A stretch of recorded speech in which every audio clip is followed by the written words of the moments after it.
Thank you for being with us. As usual, we say good afternoon for the ones who are from Spain. Maybe there's someone who I didn't really see from a different place as well. Good morning.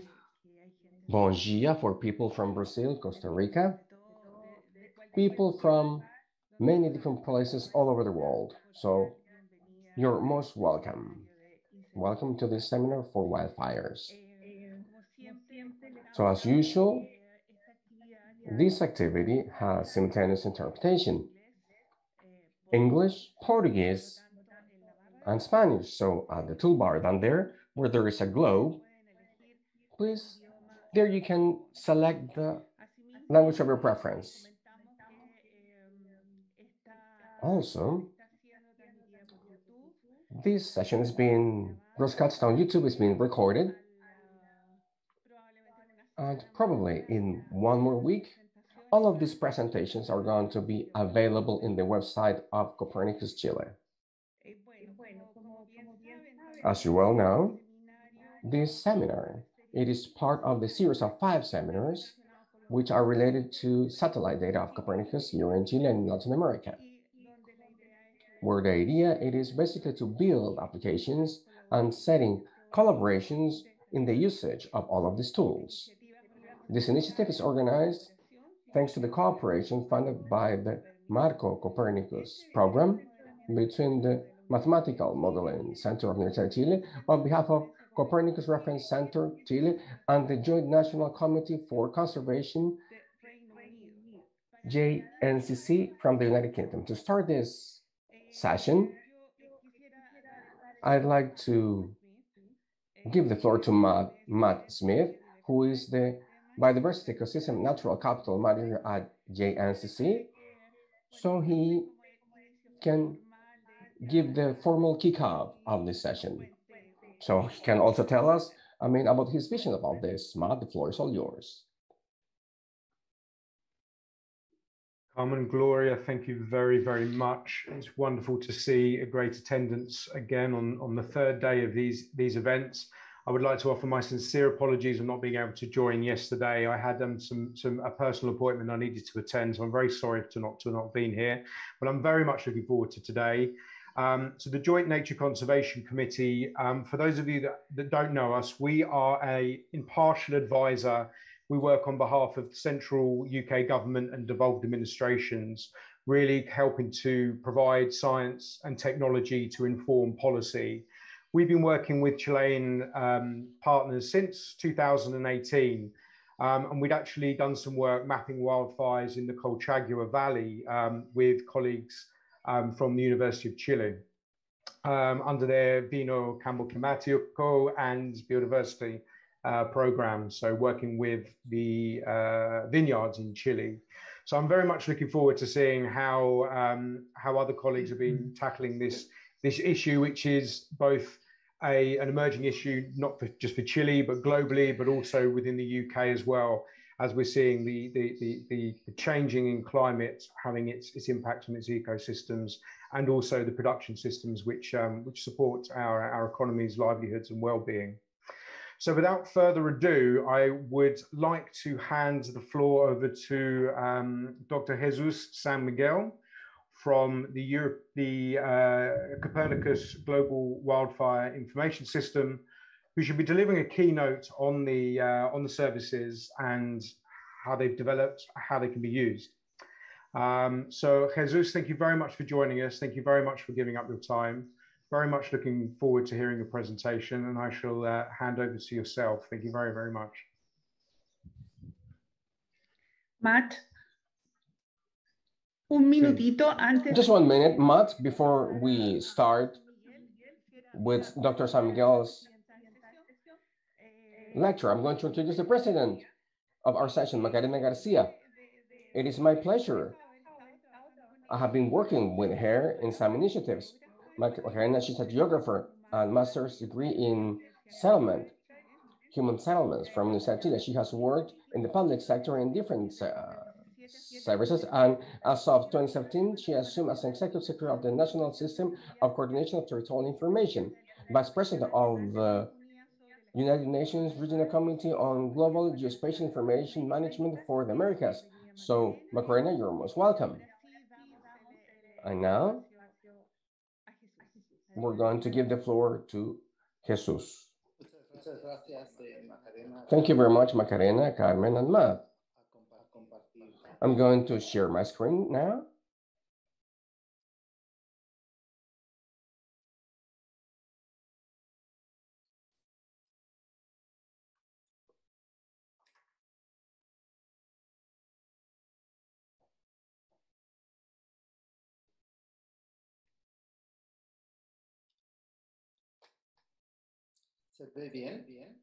So can you see my screen? Can you see it well, right? Excellent.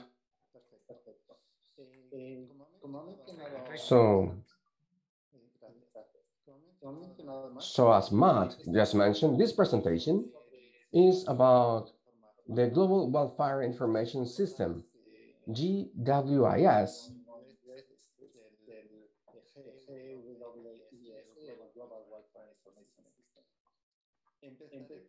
So I will start with the European version of this information system, which is the one who started the global system. The European system that is called EFIS, European Forest Fires Information System. And in there, we have been working for about 22 years. We have been working with countries in Europe in order to develop a system for the whole region, for Europe, and it is going to provide information about wildfires, both in real time and also in historic databases. It is a system that follows the fire cycle. We start with the assessment of the conditions of hazard for fire before fires occur. Once fires occur, we do a follow-up in real time by using satellite images. Active fires surface which have been affected by these fires, the impact of these fires on the vegetal coverage, information of the emissions from these fires. We also estimate the erosion, potential erosion on the ground, and finally, this cycle is closed by assessing how these areas that has been affected by fires are recovering through the years. In the center of the system, we have a database,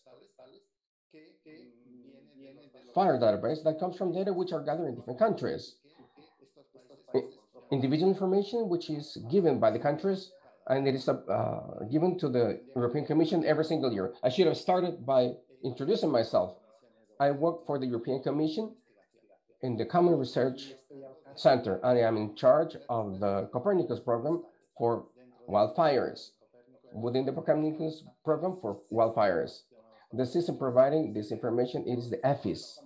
So now we're working in the development of GWIS, which is the global system, which is the one I will present now. So as I said before, we're following this cycle for the assessment of the impact of fires in different countries of Europe. The EFIS system, European system, just like the global systems, are open systems. Within Copernicus, if you know Copernicus systems, I mean, here in Europe, there are also some flooding alerts, which is a closed system because it is a system that warns authorities, hydrological authorities of countries about potential floodings, and it is confidential information. So therefore, the system, it is not open. In the case of fires, forest fires, the system is totally open, and any person can access to it. Any wildfires manager can also access to it. And the system, it is greatly used all over Europe. We have around 400,000 users per year, not only in Europe, but also at a global level. Within the system, there's a series of applications I will not go into many details, but if you're interested, of course, you can search it. There are different cycles for fires that I have mentioned. You can get more information about them. The first application of this European system, it is the information about danger of fire danger forecast. It is different for fire risk, but the Spanish translation sometimes it is confusing.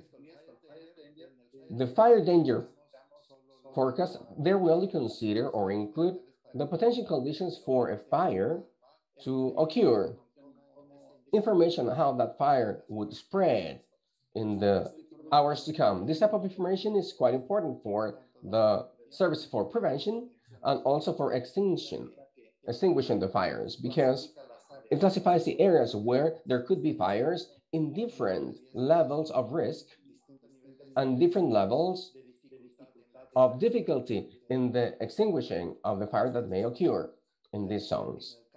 That is to say, in the case of fires, we do not give a forecast of a fire because that is almost impossible. In Europe, around 96% of fires which occur around, there are 60,000 fires every year. 96% of these fires are caused by human action. The meteorological conditions are not creating the ignition, but the meteorological conditions are the ones which are going to condition the expansion or the spreading of a fire. Once the fire has started, this fire becoming a hazardous, dangerous, or big fire depends on the weather conditions, climate conditions, and this type of information, it is the one which is provided by this fire danger forecast, which is given in this application. Currently, we use two models. The one on the screen, which is the European Center for Medium Weather Range Forecast. The European Center of Meteorological Forecast in the medium and long term. And we also use the methodological forecast. It can forecast up to 10 days from the current day. It is updated once a day, but it could be updated more often because the data, they are updated every hour. A second application of the system, it is the active fires detection. We use two sensors currently. What we can see on the screen are some fires which occurred in Portugal in October 2017, mid-October 2017, and they caused huge disasters, natural disasters, but also a loss of many people died. In Portugal, there were almost around 100 people who died due to these wildfires in 2017.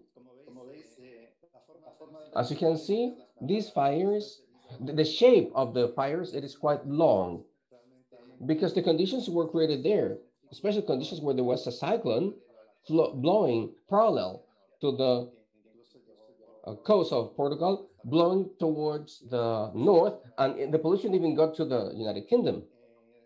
But anyways, about active fire detection, these are the ones detected by MODIS, one of the sensors. These are the active points which were detected by DIOS. The difference between these and MODIS is the resolution, spatial resolution. With MODIS, we have a resolution which is spatial for detection of fires of around 1 kilometer. And with VIRS, we have a resolution, spatial resolution of around 375 meters. So the resolution, spatial resolution, it is much higher. And as you can see, it detects many more points of heat or hot spots. And it can also have a higher resolution, an algorithm which is perfected. So therefore, it can detect fires which are smaller. We use both sensors, EFIS and in Indigus as well. When the fire is finished, we outline the perimeters which have been affected by fires. It is done in red for do the estimation of damage. Here we can see the perimeters, which are quite long towards the north. These are the fires which occurred in October. It is important, and Carmen just mentioned that, and Matt also mentioned it, we have a problem nowadays with the climate change because many of these fires, which are quite hazardous, occur outside the traditional season of fire. In October, the number of fires on the surface, which has been burned in Europe, it is minimal. And these fires, which are so big, burned more than 200,000 hectares in 2 days. They occurred outside the usual season, which is a signal of what climate change is producing, causing. Once we have the perimeters of the fires, we can also assess the severity of them. Severity of the fires, the intensity of the fires, and how this intensity has affected the different types of vegetation in those places, areas. This is done by using an index which is called normalized burnt ratio. It is used, difference normalized burnt ratio. It is an index of vegetation which is calculated before fires occur and after the fire. And then there's a comparison between the situation before and after the fire. In that way, they can determine the degree of change that has occurred before and after the fire. The bigger the change, the bigger the intensity of the fire. In zones where the vegetation has totally been consumed, the signal post-fire, it is a signal of ashes, which is quite different. Ashes or uncovered surface, which is different from the response vegetation gives. Healthy vegetation, which has in the close infrared and proximal infrared has a shortwave infrared. That is what he's talking about. Once we have assessed the severity of the fires, we can also do the estimation of what has been burned, and we can determine which, if some forestry bushes have been burned, and the percentage, total percentage. This is done for each fire, and the data are added to all of the data of fires, and they can be added at a different level, at a province level, state level, or country level, and that is used to provide statistics. This statistic allowed us to do a follow-up, continuous follow-up during the whole year of what is being burned in each single country, and also the number of fires. So the system, it is online, and we have graphs which describe what's being burned in each of the countries. This is the situation of the European Union, 27 countries of the European Union. That is for the 8th of October. The surface burned, by then, it was 465,000 hectares. By the end of the campaign this year, we will have around 600,000 hectares burned in the European Union, which assumes the second worst years in the history of the European Union since data has been collected. So this year it's been quite dramatic in the Mediterranean zone.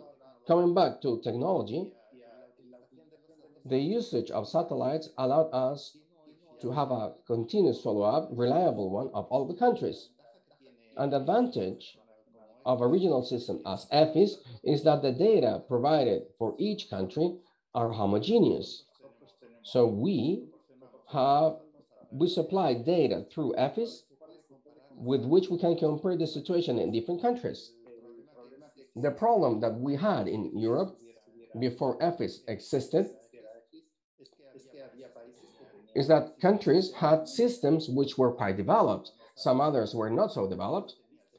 Each country had its own system in its own language, and each country used a different methodology for doing the estimation. So therefore, it was impossible to have information which was homogeneous in the whole European Union, all through the region. And second, the situation in countries could not be compared because the data were different. So in Europe, the definition of forest, it is different in all of the countries. So the European system, it is the only one that supplies information which is homogeneous, which allows to compare the different situations in different countries. El número de incendios. This is the number of wildfires. Like you can see, you can compare in red 2021, which is this year. And we have the situation of each country compared with the average of the last few years. For example, we can see that in Italy, this year, they have had 156 hectares burned when the average in the last 12 years was 40,000. Situation also that is dangerous in Spain, which is higher than average also, and a situation that has been very dramatic where the surface has been very large number this year. And also in Turkey, even though it's not included here, we only allow countries of the European countries that in the European Union, and so Middle East and Africa, which is the surface that EFIS covers. This is what is included in this reporting. So we have other applications, like for example, this one, the Fire News, where we have all the information that is printed in internet and is codified and published on the map.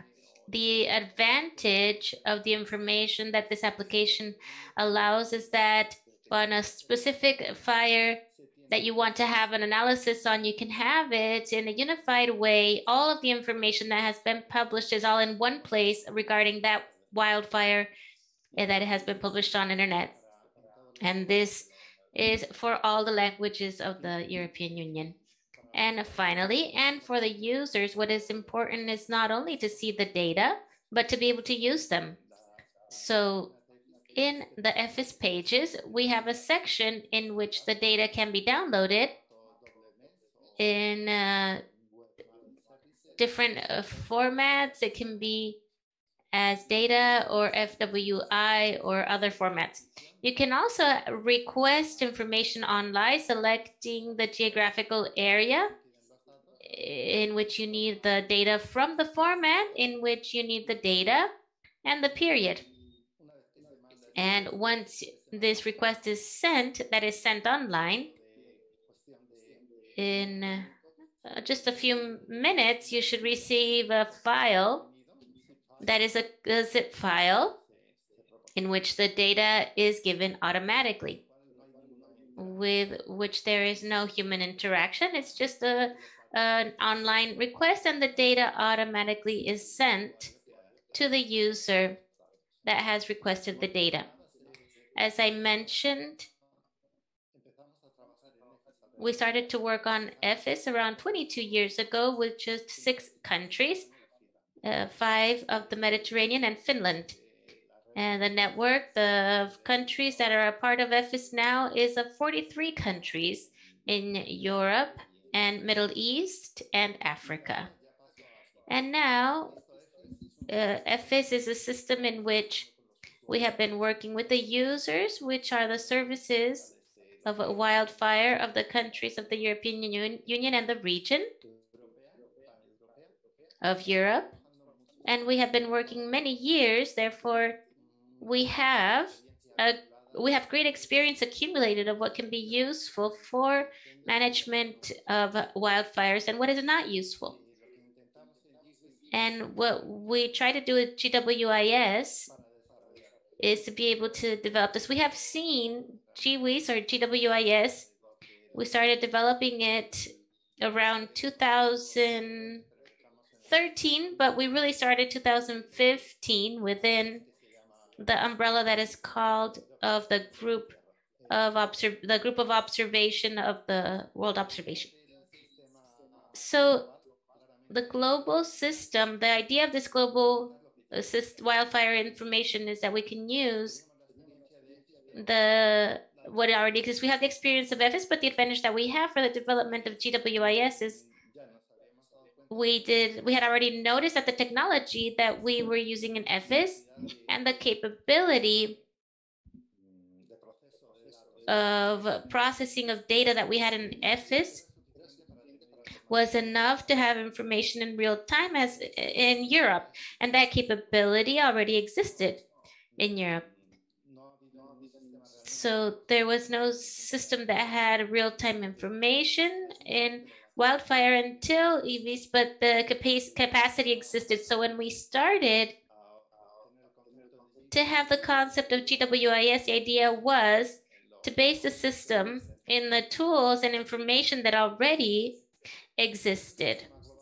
So the global system is clearly that one institution alone can have a global system is not going to be able to go forward without the collaboration of other organizations in the rest of the world. So the second point, what we are looking is to be able to seek synergies and existing initiatives that already exist. One of them is clearly Copernicus. We also seek to have technical and institutional support and development so that the system can be solid and have a base, a legal or institutional base. And the system clearly, once that it was installed it had to maintain a network similar to the one EFIS has. EFIS has the services for all of the countries, 43 countries globally. We needed to have, so then globally, we needed to have some kind of a global network, a global partnership around GWIS or GWIS. So these at the bottom are the institutions that are collaborating, those that you could see at the bottom of the slide. The concept of the system initially would be the same as what we have. Practically all the applications that are in EFIS can be developed globally. It can be over a certain amount of time, but technically, and scientifically, we have the base to be able to develop them. The system, as I mentioned, has many pillars that it is based on. The first one is the global observation, GEO, or global observation. It is an interinstitutional global organization, and most of the countries of the world are a part of GEO, and they are also in many organizations that are a part of the same. This is the Group on Earth Observations. And we also developed GWIS under the umbrella of GEO. GWIS is, before everything, it is an initiative within GEO. It is an initiative of GEO. But we need problems that could be supported on the systems. So we found two programs that can do that, and one of them is the program of applied science of NASA. And the other one is the Copernicus program, which is the space program of the European Union. And GWIS now is contemplated as an initiative under the umbrella of GEO and supported by two programs, two large programs. One of them is the Applied Science of NASA, and the other one is the Copernicus program of the European Union. The system is not completely under any of them yet. It is still an initiative of GEO and within the program of Copernicus and NASA. Scientifically, we are based on a network that already existed, which is called GOVC, Global Observation of Forest Coverage, which is an initiative under GTOS, Global.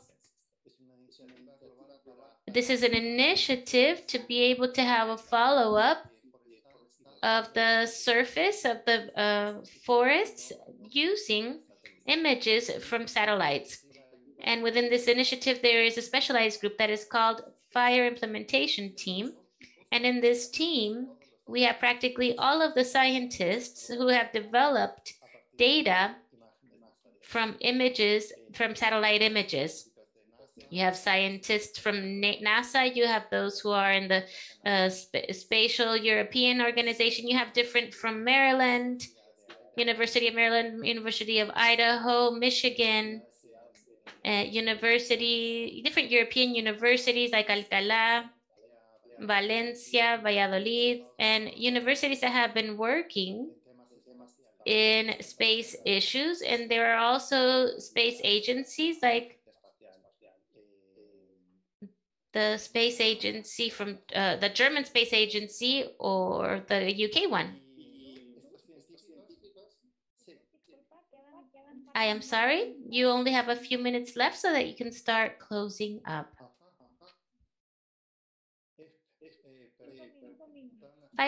5 minutes. I thought I had 40 minutes that's why I had prepared, but that's fine. We have 5 for the presentation and the rest is for questions and answers. Okay, so as I was explaining, with the technology that we use in the European system, the technology is the same globally. So I'm going to show you the applications, and I think in 5 minutes we can end. So as you can see, the system is very similar to the European system, however, but it's global. Here you can see the application of the fire danger forecast that uses the same as the European data, but in a global way, that we have the prediction or the forecast using different models and different indexes. Here you can see the index, the MAC5 or National Fire rating system that you have, so you can have the forecast or prediction. The standard we can say is the fire weather index, and the different ones that are used in different countries.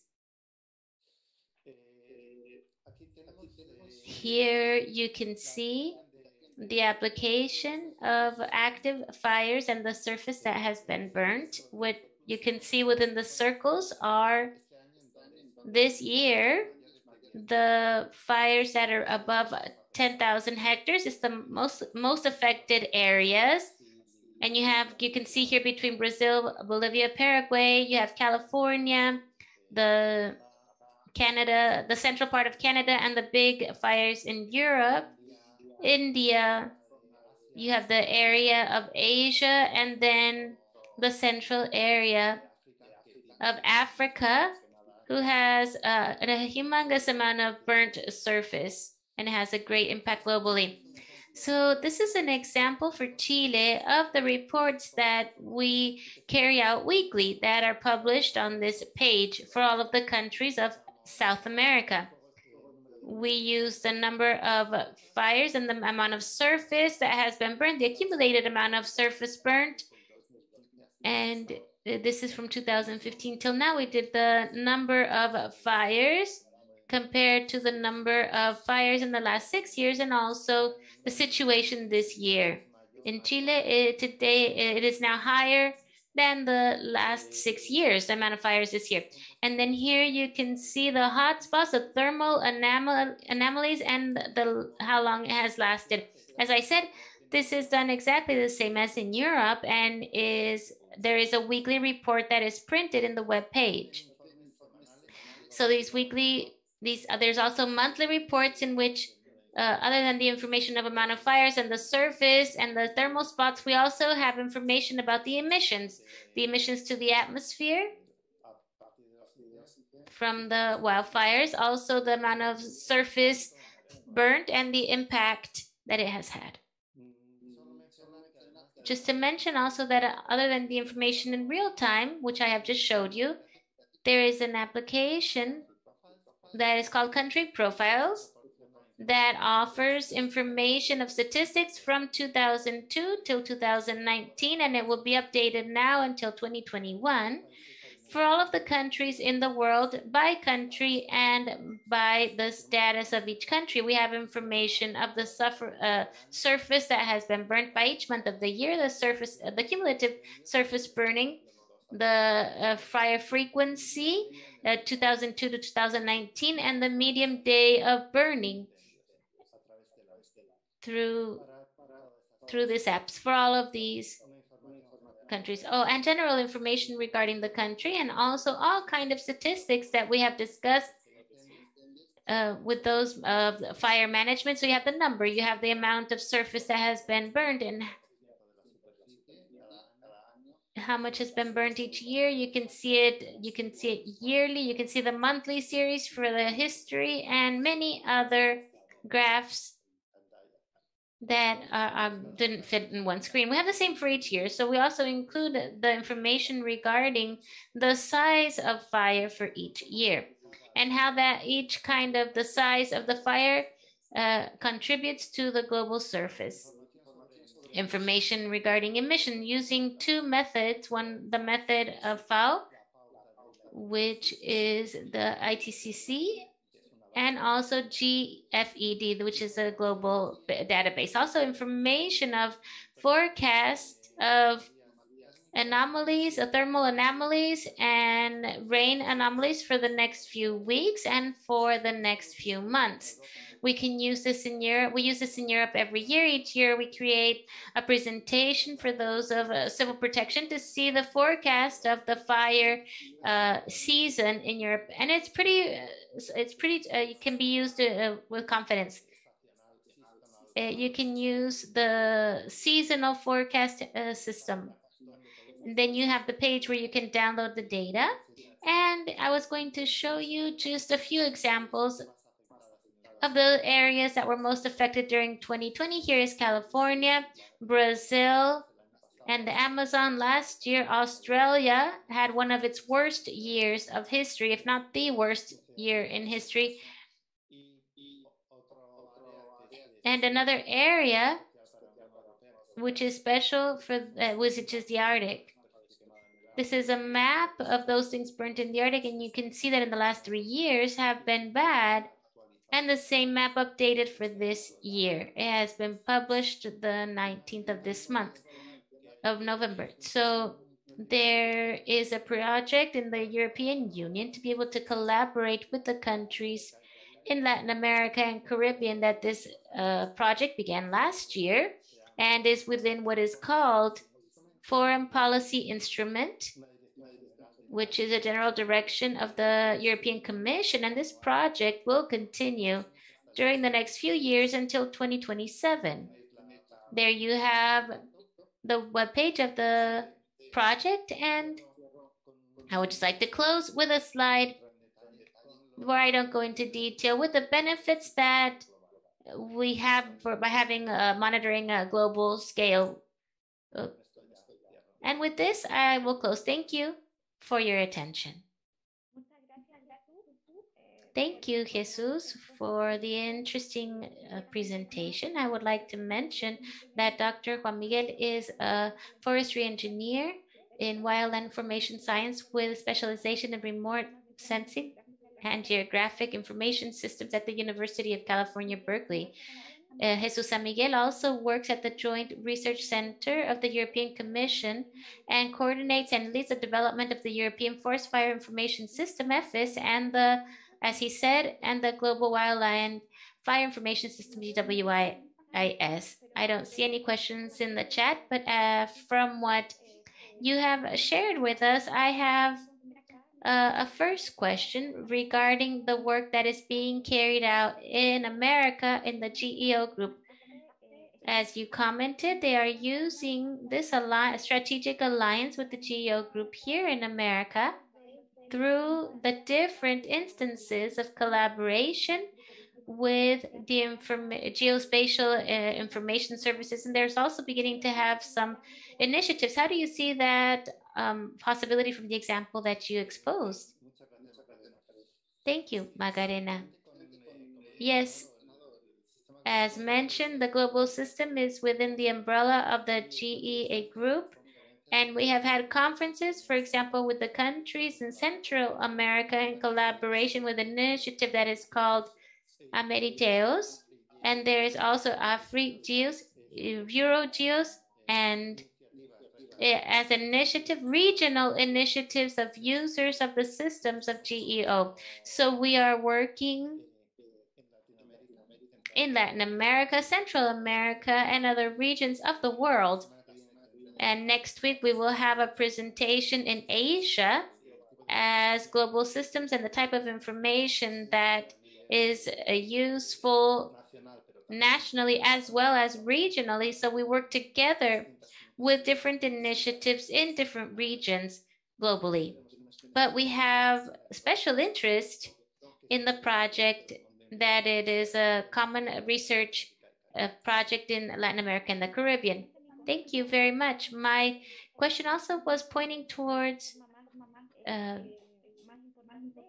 you are pushing America is being pushed more importantly. So I think it can be a great example of the work that you have just exposed. So I also see a question regarding the use of satellites, optical satellites. The question is that Florencio asks, is there any use of radar satellites as well? Globally, no. We have used radar satellites. There's a lot of publications regarding this, but for specifically for wildfires, except there is the clouding is so constant that it doesn't give us information due to that. So it becomes very complicated to be able to have the information from the radar in comparison with the data that we can use. They are useful, like I said, clearly in Amazon, you have the area, but still the satellites, those optical satellites that are becoming more and more frequent, it proposes enough information for now to be able to do an estimation of the damage that is being caused. So for now, we are not using radar. Thank you very much, Jesus, for your presentation. So now we will allow the panel. We have different speakers to see different views of the use of information in wildfire and areas. We also like to thank the participants who are connected today and those who are connected also through YouTube. We are going to begin with our first panelist, Mr. Melvin. He is a teacher in Costa Rica. He is colleague. He has Master in Geographic Information System and Remote Sensing, and he's going to talk about forest fires in Costa Rica. Melvin Lizano, professor and researcher of the University of Costa Rica. After you speak, there will be some time to be able to ask some questions. So I ask that you write your questions in the chat so that he can answer them after his presentation. Melvin. Well, good day. Thank you. Thank you for the invitation. Thank you, Macarena and other colleagues. Basically, what you are going to see is a synthesis of a publication of a project, a research progress developed in the university with the colleagues, Jonathan Ramon Macis and Jonathan Reyes, that we have been in the University of Costa Rica. And it is relevant because, ironically, one of the few areas of dry forest is in the area of Guanacaste in Costa Rica. So they basically are grouped in the area of conservation and the National Park of Santa Rosa. So practically from 50 years, maybe even more, we have had great repercussion on the burning, usually due to poachers in these areas of conservation or within the limits of the national park. And ironically, there is a convergence of elements where there is high temperature. We have dominance of residues. There's also wind that begins, that are extended since December through April. And those conditioning that generate all of those conditions that are allow the spreading of fire is in these areas. Additionally, we have the border, the agricultural border of Caña, and sometimes when we have the burning through Zafra or the substitution, so to say, of the or the expansion of the agricultural area, these fires get out of control and they start the wildfire, and then it starts grabbing those areas that belong to the tropical forest. Varias noticias, digamos, son extractos. So there have many different pieces of news. There are some pictures of the wildfires in the conservation area. The other one is on how this Guanacaste region it is being punished, let's say that way. And the research in the end, what it does, it is contributing with the application of the teledetection to the research of the impact of these fires over the ecosystems of the tropical dry forest and over the conservation area of Guanacaste, mapping the incidence from the calcination indexes. So there you have an image, aerial image, in the dry season using a vehicle, a remote, a drone. And there you can see the extension of the fire at that time. We would have liked to, during the development of this research, to do a follow-up with the vehicles that we have, with the drones that we have. But I mentioned, Florencio, before this invitation, that the pandemic limited us.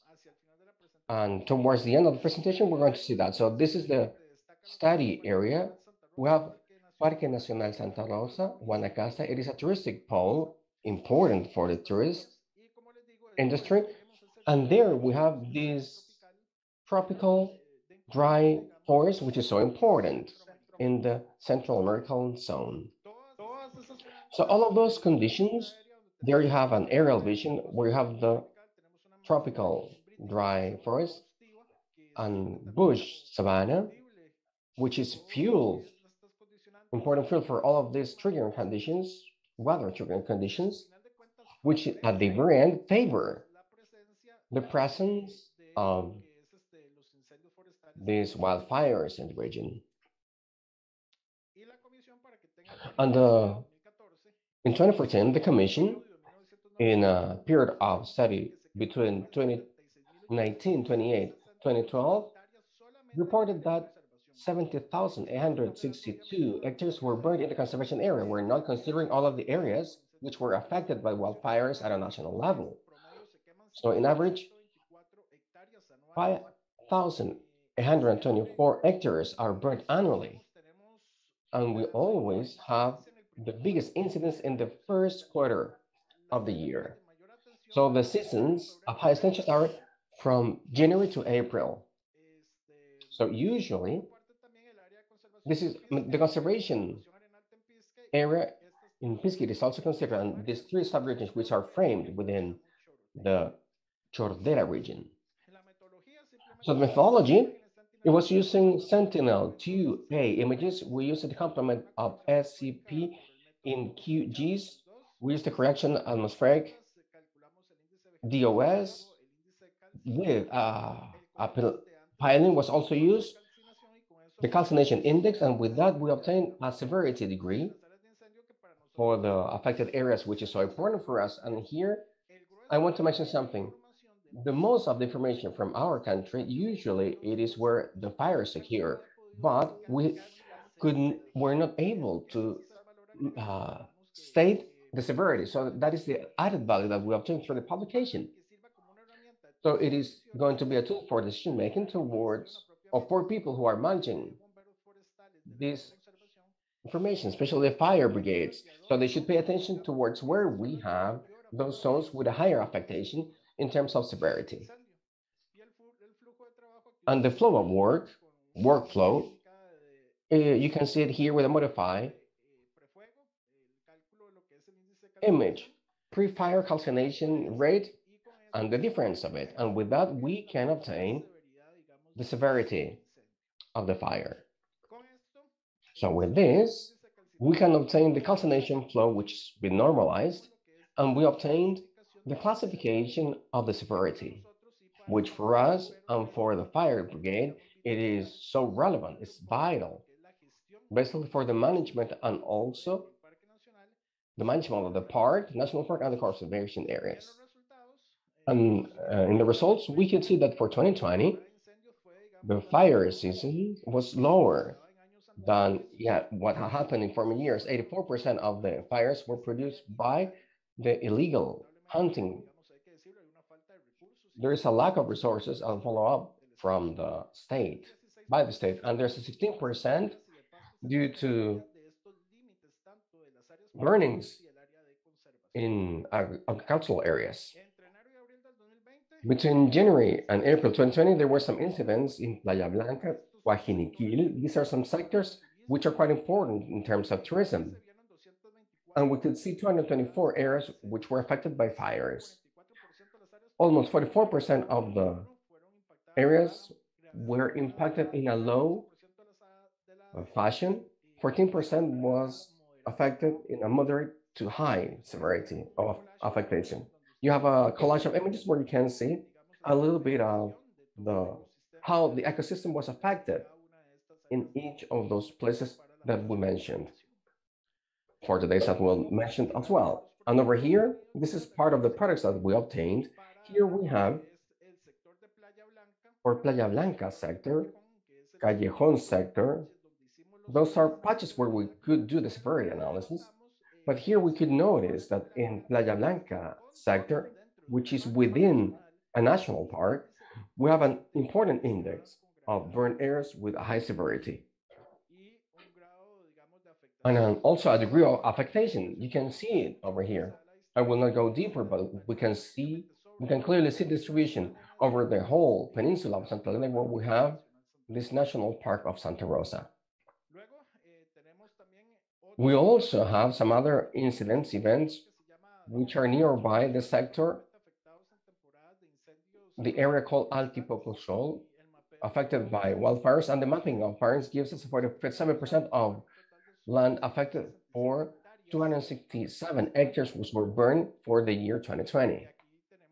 And over here we have that other sector, which is not part of the National Park Santa Rosa. It belongs to the Guanacaste National Park, which in the end, it is also as a corridor, biological corridor of the interest area. Over here, we have a vision of the Rincón de la Vieja National Park. It is a whole unit as well. Here we're getting deeper into the mountains, Guanacaste Cordillera. And this is of an experimental farm, which was affected with 7,329 hectares in the Guanacaste area, more than 70% of vegetation. It is regenerated, and it is affected with these burnings, which are occurring every single year. There were some burnings in the outer parts, and we have this problem because of the sugar cane crops. And this is the analysis that was done over the Horizon Station. This is a drone image to see the magnitude of the affectation on the savannas and the dry tropical forest. And as a conclusion, we can say that the use of teleprojection and index of vegetation, which are specific for the segment of the impact of fires and burnings of protected area, allow us to qualify the severity of the events according to the ecosystems and the farming areas. For the season 2020, most of the fires in the conservation area were placed in the surrounding areas of the protected areas and affected around 176 and 308 hectares.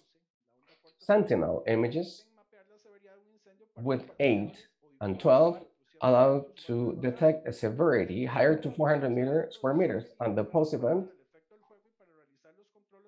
works could validate the satellite studies. Finally, these geographic studies are quite important, using radar or liner over the Barlovento of the volcanic region of Guanacaste, because these zones have a special particularity. We have more than 90% of the year, it's totally cloudy, above 20-30%. So that is a limitation. Therefore, we need to use this other type of technologies. And as a recommendation, These time-spatial studies of the burns in the protected areas should include geospatial technologies, multispectral, paraspectral elements and devices, which are going to support and will allow us as a team to measure and do a correlation in order to tune up some data. And also for regional scales, it is important to explore and explode some sentinel images in order to obtain some characterizations and quantification of the severity of the virus and its effects over the ecological elements. And we need to highlight the importance of the work on site before and after the event in order to have a clear image of what's happening there. In 2019, we had the possibility to do a tour in season, fire season, and with the use of drones, we could also do a mapping of many of the areas. Nonetheless, as I mentioned at the beginning, we were limited because of the pandemic. We could not go on site in order to do this cross-control in 2020. But it is a field of knowledge which is getting open. And we're also introducing and trying to find with Google Earth and Giant, we can also do or use some algorithms. We can also use machine learning to do some spatial patterns, clusters. So we have plenty of possibilities to grow and to do a follow-up to this type of information, because for us as a country, it is quite relevant because of the things we're suffering year after year. So it's basically that. Thank you very much, Melvin. Thank you for your presentation. So now, the questions are going to be at the very end. But this is a topic which is at a country level, it is fundamental, especially having this borderline and to identify the protected areas. So we're going to take notes about the questions so we can answer them at the very end. So now I'm going to introduce our next panelist.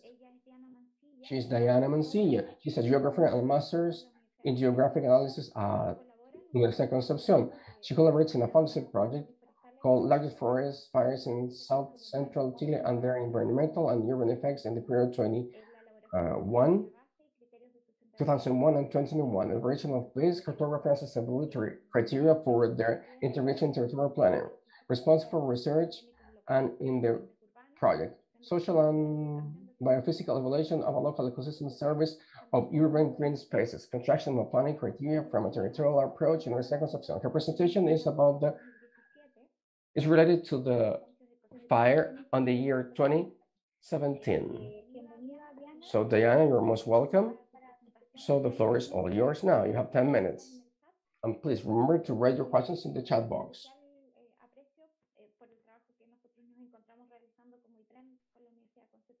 We really appreciate the work Universidad de Concepción is doing, and we're doing plenty of cooperations with them. So you're most welcome, Diana, and we are ready for your presentation. Thank you very much for your presentation. Good morning, everyone. Thank you for the invitation as well. This research, it is framed in the Fundaset project of Big Fires Central Zone and South Park for the years 2001 and 2021. This research is for the fires that occurred in the year 2017, where 5,029,974 hectares were affected. El Maule region was affected there, and the biggest fire occurred, it is in Las Máquinas with 183,000 hectares burned, where there's a macro basin in Pedras which was so affected, almost totally affected by this mega fire. The goal of this research is to analyze the effect of this huge wild forest in this micro basin over the spatial configuration of the landscape and how this affects many different ecosystem services. The method to determine the structure and dynamic of the landscape, different classifications were done with Sentinel-2 images in the platform Google Engine. For the classification, the combination of width 8, 11, and 4 were used. For improving the classification, we added NDVI and fire severity to obtain better coverage of the burn areas. The training points were in this combination because it is easy to distinguish the burn areas in a green color and the low intensity are shown in a clearer color, which did not affect the vegetation. And in orange, we can see the bushes and native forest.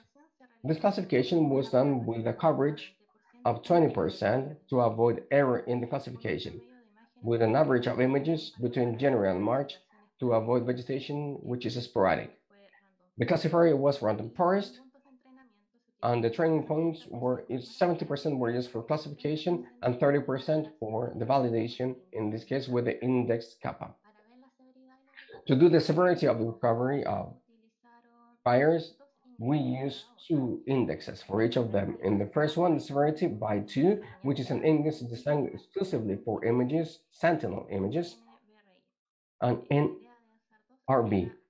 We use 2 in order to compare them and to see how the landscape gets recovered. This index of severity, it is required a pre-fire, which was by the end of 2016, and from there, the post-fire changes for every single year, 2017, 2018, and so on, between the February and March. For the vegetation indexes, NDVA and EVE were calculated, an average, monthly average from 2016, 2021 to obtain the behavior of the vegetation before and after the fires, considering the dry and humid seasons. The assessment of the ecosystem services, access were consulted with the, under this matrix developed at the model region. It was related by 5 experts for the ecosystems which are present in the research study. Each expert gives a value for the ecosystem in order to provide ecosystem services from 0 to 5. 0 is no capability, and 5 is high capability of ecosystem provision. And this gives us a potential provision for each of the years. The results tell us that the microbasin of Empedrado in 2017-16 had a predominance of coverage of native forests, bushes, and over here we can see how the big fire in the year 2017 affected this microbasin, leaving only the higher part without being burned. And in El Empedrado, people helped to stop the fire. These dynamic changes between places with bushes and places with little vegetation. Talking about the indexes, the severity indexes, we can observe that the severity, it is going lower, the landscape is recovering, and talking about the vegetation index, we can see some gaps, which are the years or months where there was no coverage of clouds 20 or lower to 20%, but we can also observe how before the fire, we could see how this was affected with this mega fire and how it varies through the years of research. We can also observe that NDVI shows how the landscape recovered its initial state, but that doesn't really happen in the E index. Over here, we have some images of the coverages. Pine is growing again. It is quite dense, and there's no place for the recovery of native species, same as bushes, which are all exotic species which are growing in this zone. Talking about the provision of ecosystems, this matrix says that native forests and bushes are growing in the first year of study, and then later change between burn areas with high and medium intensity, between meadows and places with no or little vegetation. The ecosystem providing the biggest one, it is a native forest, followed by bushes and some body of waters for the cultural services. In a spatial fashion, we can also see that microbasin of Empedrado had a low provision of services of ecosystems before the fire, situation that is even worse after this event. because the capability in red, I mean, that means a low capability and medium capability all through the years. The potential provision, we can see what happens in a special way. The microbasin had a low provision of ecosystemic services. It goes from 0 to 5. This is even worse with the mega fire.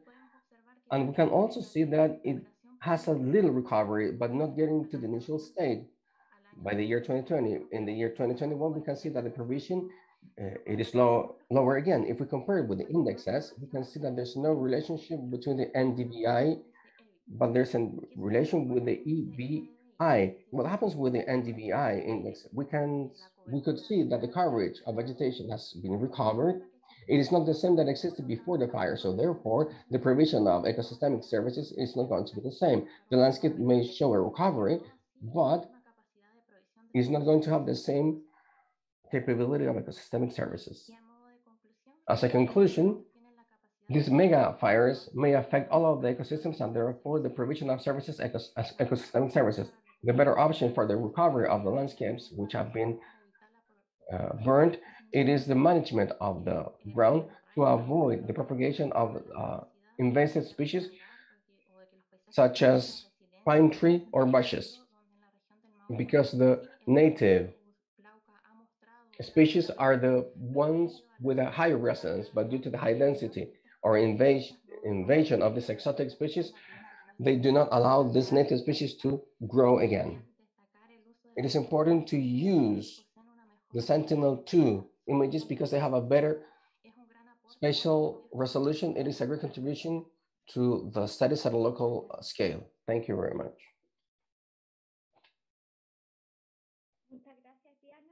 Thank you, Diana. Thank you for your presentation. We are a little bit short of time, so at the very end, we're going to give some space for the questions. We're going to have a Q&A session. So we're going to continue with our next presentation, Juan Jose Valles. He's an engineer in cartography and geodesy. He's currently head of the territorial observation at RIDIAM, Environment and Water Agency of Andalusia. His presentation is going to be about the detailed monitoring of areas damaged by forest fires in Andalusia. Good afternoon. Can you see my presentation? Yes, we can. So thank you very much. Thank you for inviting me in order to share our experience in the southern part of Andalusia. The structure of my presentation has a context and some details of interest and protocol of the information and environmental information having to do with wildfires and the application of the different emergency that we have in the wildfires and some of the conclusions then for the future afterwards. So we will begin. So Andalusia is a region of 87,000 square kilometers. Approximately, it has around half of it is a forest and more than 45% has biodiversity. The council of the regional government is responsible for conservation of this natural heritage. I personally, with my team, we work in the information of environmental center, which is a center of information and where we have and also for support to the management of wildfire and different agencies. We work in collaboration with other centers, producing information to the national and regional areas, and we are users of the Copernicus program interregionally. To protect the heritage, we have a great amount of effort and funds, not only through the extension, through the different programs, but also the prevention and recovery of those areas that have been affected by our Rediam. We have a protocol of information, environmental information, all of its phases of recollection of information having to do with these wildfires and prevention, and what to do during an emergency, evaluation and restoration of damages, and also historical follow-up. We can see in the presentation, and you can see in detail this protocol, but for the presentation today, I am going to base myself on these slides that centers more into the emergency and post-emergency areas, covering data with different sources of information. We have different frameworks that are temporary. We have, for example, we have a real-time monitoring and different sources of information. We have been carrying out this monitoring with different, we have been using the different programs to be able to have this information. We have services of our past and rapid mapping, but what we use the most is the Copernicus mapping system. On the other hand, in the temporal marking of the emergency, we have the support to planning and to see the damage that can be caused to people and others. And there we have the protagonist is the Copernicus program. And in a higher margin, we also have the design of the restoration plans and the perimeter cartography and the analysis of natural recovery. And the protagonists are the data that we have of high quality images that are optical images, and we also use Sentinel-2 and the services of risk and recovery mapping of Copernicus.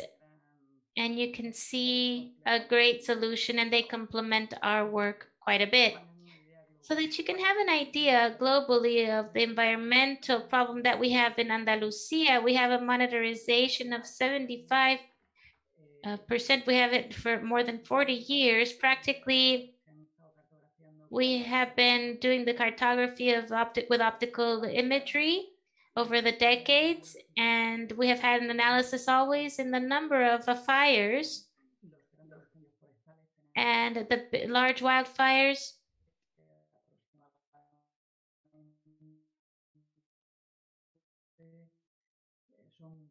Are 5% of the number of the regarding the amount of the surface. Going through the detailed analysis of the emergency, we go into a phase of a few days. We can have the statistics of what has been affected approximately, and it can be monitoring in real time through mapping. You can see here in this table that the region of Andalusia, and nationally in Spain, we have 27% of the activation in this mapping and 38% of the risk and recovery, which we can look at later on more in detail. And in a few days, it provides an outline of the perimeter and areas that are effective. It's called a graphing map of the perimeter, rapid mapping of the perimeter, which allows us to have the information and the products. This is a contrast with the final products from the outline.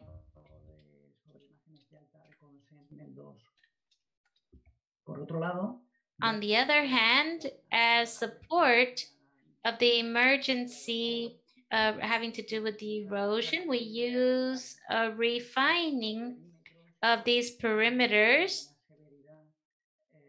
of the preliminary information that you can see here, but additionally, it doesn't give time. And together with the other amount of data, having to do with the graphics and different things to be able to model and quantify the areas of activation having to do with the risk in the main areas, mainly. In the next one, you can see a period of a year where you can see what has been affected without being touched, to see how much it has been affected, and when the possible natural regeneration. And therefore, during this year, we have had the plans of restoration for what we believe, so that we create scientific groups, work groups that are multidisciplinary to be able to provide their expertise in each one of the areas, to be able to raise up a cartography, which is basic and thematic. And we have the observation of this territory. They're also the protagonists of all the time and analysis. And in this fire that affected these protected natural areas, well, we can see some of the data available for the analysis, detailed analysis, and deep analysis. We have the data from different sources before the fire, and also those that we obtained for this fire, and also other images.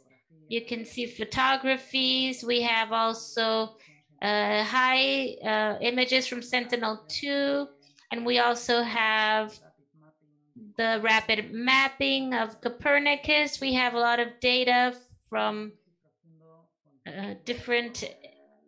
it's all of the sources of information, of observation of territory. So within the products that are obtained for the definition of the restoration, we have that detailed analysis of the areas affected, to see it in the field, the penetration, and with images of high resolution. We have also, on the other hand, the analysis in detail of how it was affected, how the forest masses were affected. And we can see through different points that from the images that we had previously and after the fire, and you can see high resolution images and these photographies that are simultaneous, that are much better with images with specialty of the satellite sensors. We get other products, but I will not go into detail of the products of this, but also I also wanted to mention the great the way that the Copernicus helps us to be able to detect the vegetation over the years. And this year we have been working from 2017 in June, and we have continued carrying out analysis and giving support to the restoration team, to the environmental restoration team. So this is very important. The resolution of the 7 and 2, you can see the samples of the field. You can see the resolution media from the Sentinel-2. You can see other images as well from and after the fire. Since these big wildfires can be produced more frequently, concentrated during seasons in which our observation of territory teams have the capacity of working, well, in some occasions, there is not just a great fire like in 2017. We had 5 large wildfires having to do 10,000 hectares each. And we decided to do a service and a mapping with agencies to be able to analyze its potential and have quality control and be able to work with our products generated to see if they could complement or substitute in some cases, in some wildfires, our work. And these modalities of the service, what it does is a generation of products like these that we can detail here. You have the severity of the fire, the recovery of vegetation. You have the state of forest stands and how they have been affected before and after the fire. These are specific services that we request, but they have also a portfolio of products with a standard request. So this takes 4 to 8 weeks for it to be produced, and for the standard production, these are the those generic things related to the risk of erosion, eroded river areas, and things that so that we can have that support within 5 to 15 days. The process that we did in this activation, it was 2 months within the administrative of a hiring, and the process of hiring and developing this product, plus another few months in the production. All of this comes perfectly within the timeline of the plans of recovery that we have, that I have mentioned. At least we allow a year for the analysis of the natural vegetation, and then from there we try to help in the recovery. It's very important and necessary to give information, auxiliary information, so that the consortium can use these products and they can develop them adequately with methods and help with high quality products. And here we have the developed product portfolio for this specific example of the fire, the big fire that we had. And there is also many products here that are very specific, having to do with risk and recovery of the wildfire, having to do with the vegetation and the generation of vegetation and the risk of erosion, mentioning as well that we provided a report, a cartography, we have metadata and a complete description of all of the products. Some of the examples is the fire in 2017. You can see the differences in DMBR and the different dates and the contrast with the product of DMBR that was in the field. Sorry. The product of the evaluation of the status of the network is something that we analyze. The risk of landslides, which is also a product that we do not develop. But with all of this, you can also give a series of conclusions. In general, this rapid mapping is a service that is robust and is a quick response service. We have monitoring in real time. The statistics are very useful for all of our users, and also they improve the knowledge of the evolution of the wildfire. On the other hand, the information of high resolution and the help of Copernicus gives us the tools, and our tools that are essential in the RADIAN protocol for the knowledge of the depth of the affection, analysis of risk, and also recovery analysis. And lastly, the risk and recovery mapping service. It also gives quickness. It gives it makes it rapid to have a response with the areas that are affected. It's a standard activation is very useful for the emergency operations. And the service with GLEST activation, we have validated it for its use for the recovery plans. This service uses the robust methodology that are in the production of a wide variety of products that include the analysis of the products. And lastly, I would just like to mention a challenge for the future. The European agency is considering using the satellites of high altitude with different applications in the environment, but also concretely it has developed a project to be able to have information concretely for the monitoring of wildfires. And we have participated as a final user of this project according to our needs.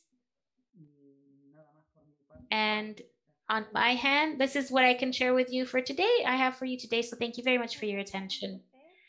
Thank you, Juan Jose. This is all very interesting, especially for the opportunity to get to know the use of these tools and the application in concrete.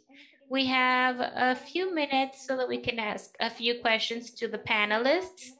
The first two, I would like to ask Melvin. The first one is related directly with something that we talked about in the previous exposition, and with the complexity due to the area that you are researching in.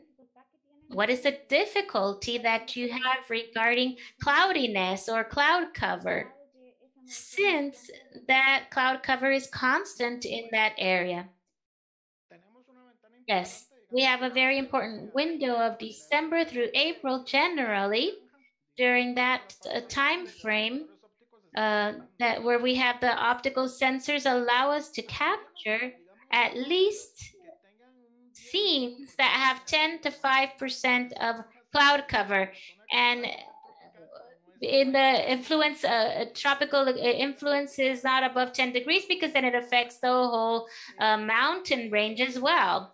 But for this study, fortunately, we were able to have around 15 scenes. One at least did have 99% was without cloud cover for the area. And in Costa Rica, since it's so little, that scene is almost half the country with having to do a sentinel at least. But clearly, to be able to give continuity to the study of the phenomena during the whole year, it does get complicated as of May. Why? Because as of May, we start with the rain season, which is extended, like the hurricane season till November 30th, and that makes it difficult. So then we have to use other technology, like I said before. You have the different radar or other solutions to be able to complement the lack that of the optical sensor that can give us maybe.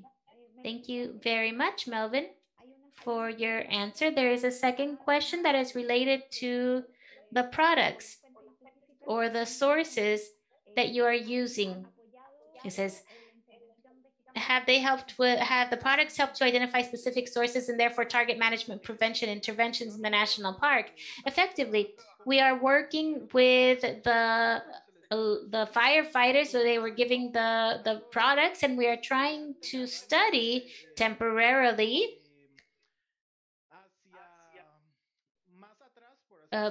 beyond 2 to 12 years, and we have a group that is working hand in hand with them to be able to identify on the field with other variables like the floors, the measurements of the weathers, winds, that is much more continuous. And this has also helped to know where they need to have they have to see specifically where to have higher, where they have to see the cuts and the different, they have to see how to prevent it from getting to the dry forest area. So this is much more hand in hand with them. This is carried out hand in hand with them, and they have to be strategic to be able to broaden the investigation, to be able to have a window that is higher than this. Thank you, Melvin. The next question for the panelist is for Diana, and specifically with what you were talking about, which has to do with each day is having more and more research in this area, having to do with ecosystemic regulation. The question has to do is, did they include the wildfire prevention in the ecosystem services in the research, or maybe there is something else that is being carried out for that area or for some other sector in the country? Yes, the matrix includes the value or the prevention against wildfires, where the ecosystems that have this provision, the best ones that have it are the water bodies and the agricultural areas that we have in the central part of the country. But this is evaluated as an average. So there is an average of provision of products and regulation and cultural as well. It was not evaluated separately. What we did see is that this research is giving steps to be able to have the project worked in different areas of other ecosystems of having to do, for example, with the erosion of the floors. So clearly each step is working towards, depending on the value of each ecosystem, each kind of service that allows us to investigate new lines and new processes. Diana, por tu respuesta. Thank you, Diana. Thank you for your answer. There is a last question, which is for all of the panelists, but I will give the floor to Juan Jose so he can answer first, related to a question that Florence is making. Have you explored the possibility of using polarimetry? Well, we have not explored that possibility because the truth being said, we are so privileged in terms of the observation of this satellite, from this satellite, and the use of these images, optical images in general terms. So it is possible that we may have some seasons with some cloud coverage, but usually we have plenty of days a year without any clouds. So though they are so useful in order to capture optical images. So therefore, we're not thinking on any other alternatives so far. But we have used radar for flooding cartography when we have had some flooding episodes in 2010, for instance. And from it, I mean, that was the very base for, or was used as a base for the rapid mapping. In terms of wildfires, we have not tried that use, but we use sensors, active sensors, LIDAR, with the different sequential cartographies that we have at a national level, and the ones that we get also from some fires. So we have used, I mean, we have not used this polarimetry as Florence just mentioned. Thank you, Juan Jose. I'd like to ask the same question to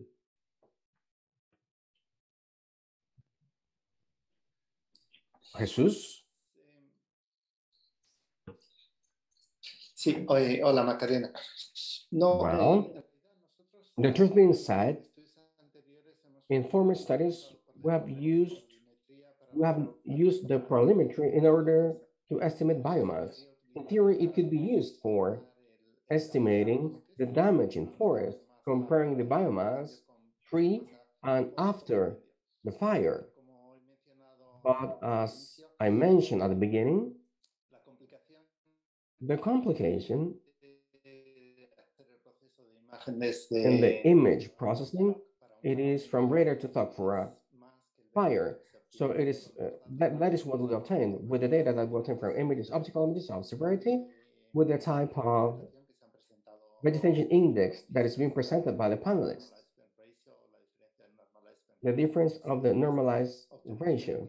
Later, we obtain plenty of information for the severity of the fire. So therefore, so far we have not adopted the use of radar images or polarimetry images. Thank you, Jesus. hacerle extensiva esta consulta. I'd like to ask the same question to Melvin. And well, congratulations to all of you. The audience is so thankful for your presentations. CONAF is really thankful for everything you have presented. So Melvin, Diana? Well, just like the other colleagues, we have not tried the radar section. We have tried it for a mapping of pineapple crops, which in the Brunca region, we are seeing the expansion of it. We have a project at a country level which is called Productive Landscapes, where we are mapping pineapple, musaceas, palm trees, and some other crops. And in that case, we're trying to use the radar part with the optical part in order to see the extension of the crops. And we are trying them. But in terms of fires, we are not using it. Thank you, Melvin. What about you, Diana? Would you like to complement or answer this question? Just like the other colleagues, we have not explored this method because we have a good image provision.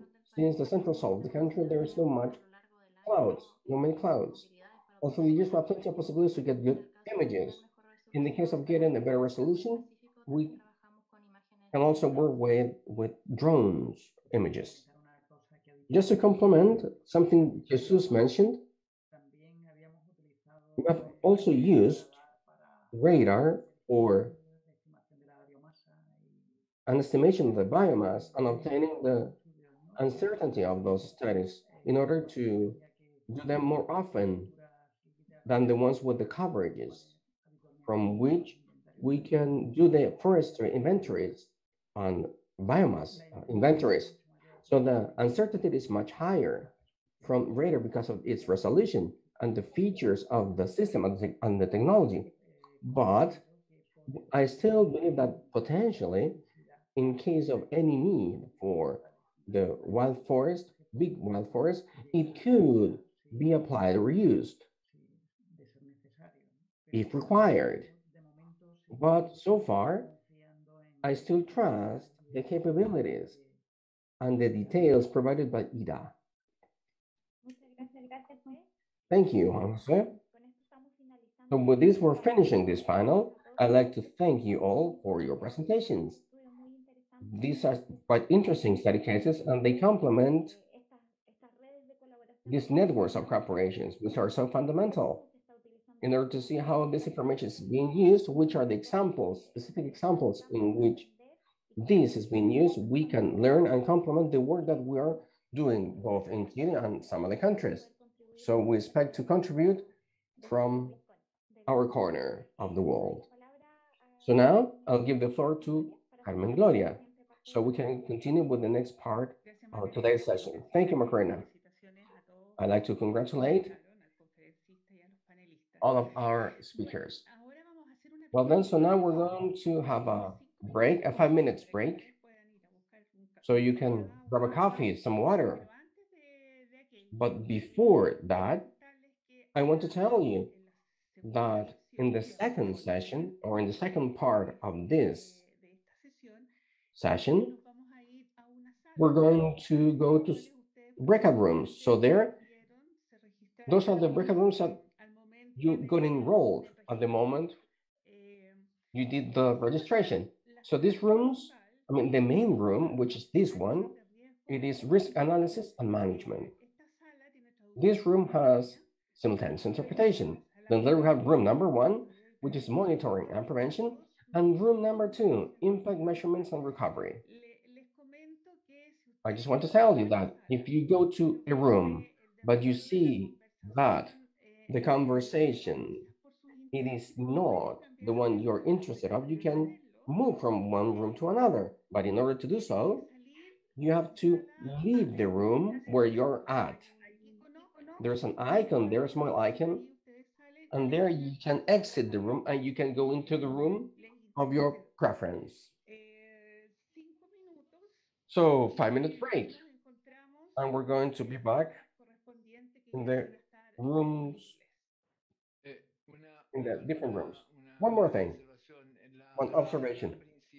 In the main room, we are going to have monitoring.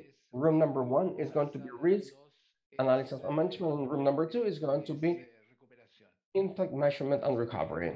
So monitoring risk recovery. I will send you to the rooms. If you're not moved to another room, it's because you're going to stay in this room. So down there will be a button that says leave the room. In case you want to leave that room, you can do it, and you can enter any other room. So 5 minutes break. Thank you very much.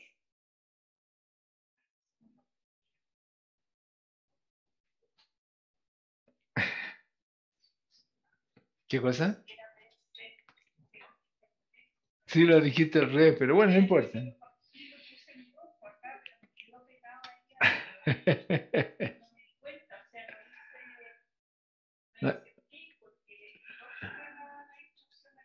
Es la misma siempre, digamos.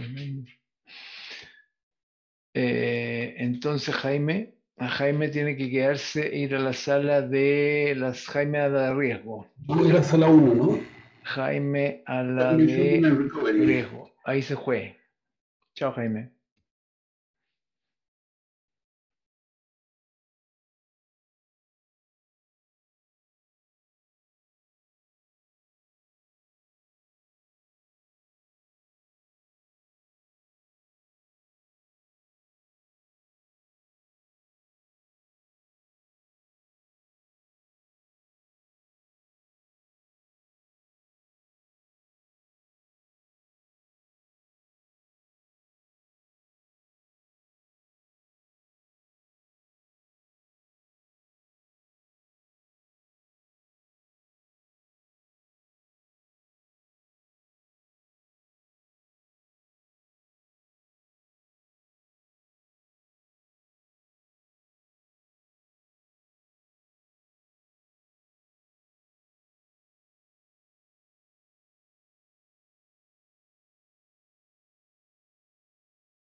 2 minutos más. Hi, Maddie. Hi. Two more minutes. 2 more minutes. 2 more minutes and we'll start. Perfect, thanks.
Go ahead, Maddie.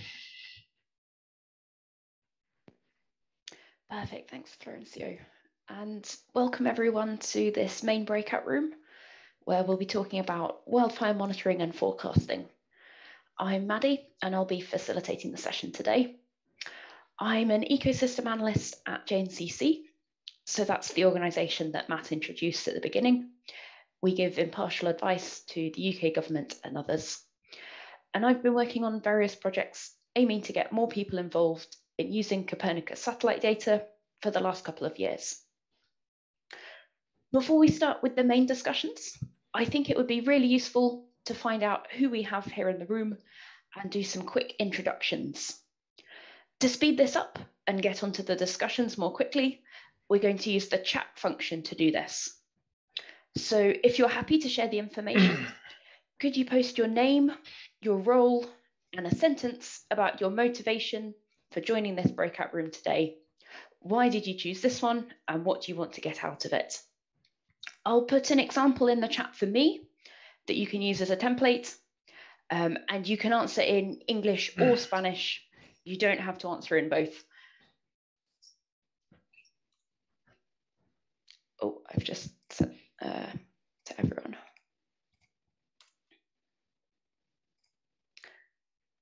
So what we want to know is your name, your job, and your motivation. So I'll give people a couple of minutes to write that down, and then I'll tell you a bit more about the aims for the wider discussion.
So it's your name, your role, and why you're interested in this session.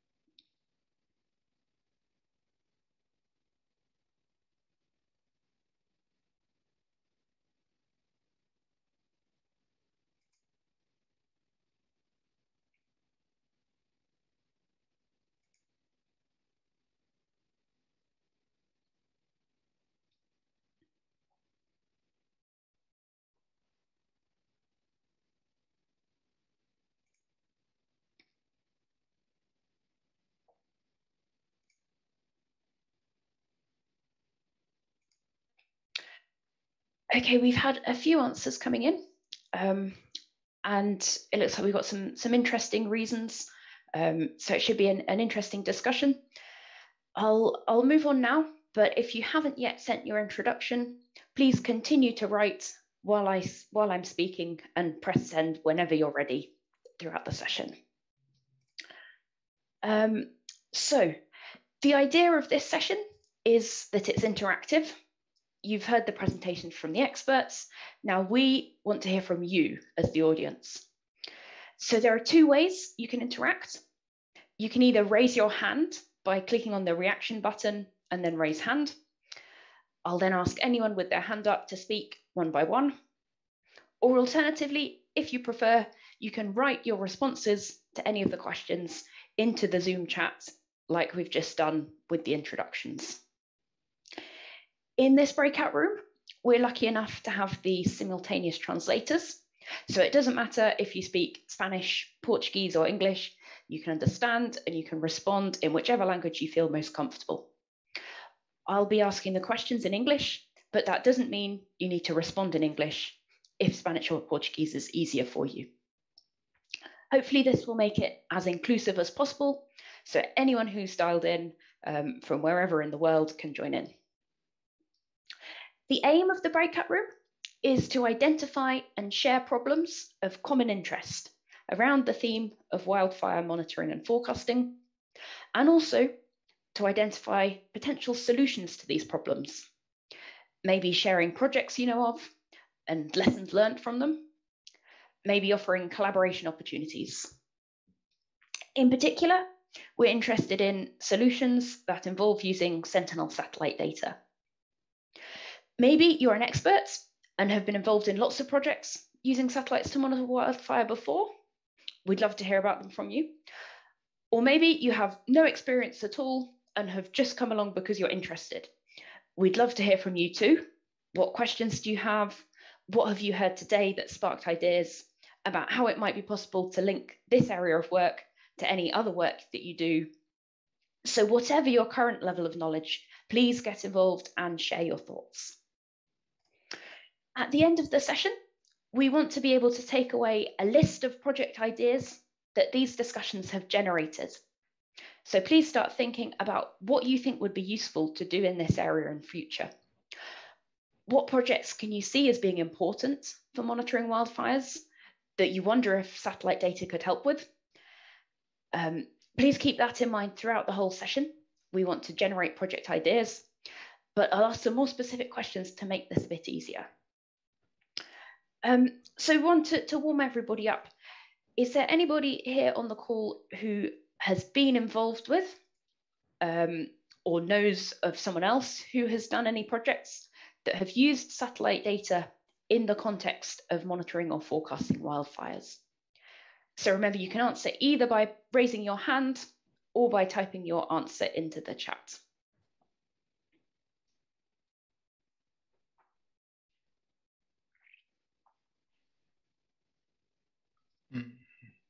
Mari, ¿puedo tratar? Mari, may I try to break the ice over here?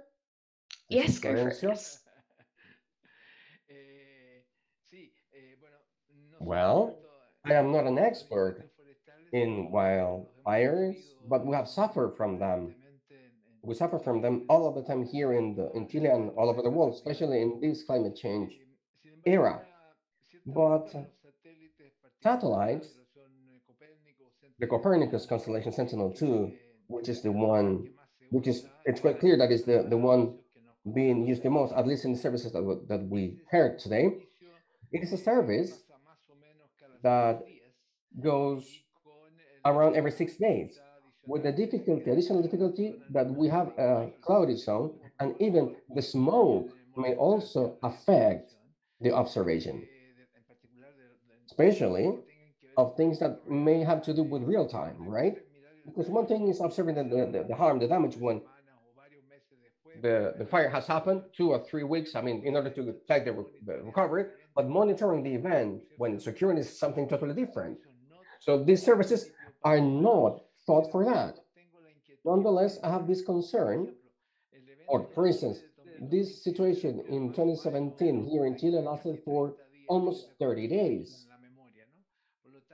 I might be wrong, but satellites went through or over the fire many times, Sentinel-2. That could be useful in order to monitoring that. If we add Sentinel-3, which had temperature detection of the surface, and radiation, which is being emitted, and if we add radar, then we are going to have a continuity, which is much more permanent or periodical of the data, and therefore we may do a type of analysis or follow-up, or even introducing it to some models in order to see some forecast or prediction, follow-up. Has someone explored that? Thanks, Florencio. Yes, does anyone on the call have any experience with this?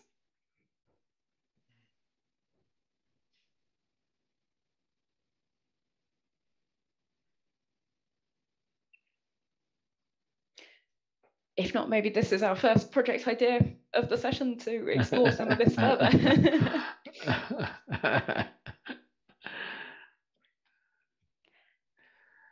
Any other reactions to anything Florencio said?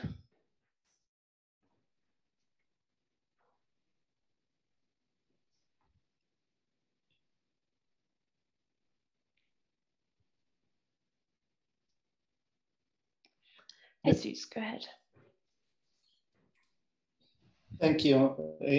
Gracias, Nadi. Thank you very much. I just want to say that about what Florencio just mentioned, that the type of sensor, the type of satellite that may be used or might be used depend on the type of event. The continuity, we need the information for this event. In the case of Sentinel-2, we have these sensors. We have some sensors available, and therefore we have a time lapse of 5 days. When the satellite is going over the sensor twice to have a resolution at 20 meters, that is to say, it's high resolution. With some other type of sensors, as Sentinel-3 or MODIS or BEERS, what we obtain is an information which is much more with a higher continuity because it passes over the sensor twice a day, but a resolution which is rather low or much lower. So what we're doing at EPIS and DIPIS, it is combining, as Florencio well said, combining these different sensors which are available in such a way to have information with a low resolution, which is quite frequent, and an information with a higher resolution with a periodicity which is at 6 or 5 days. Therefore, we have complete information about the different types of events.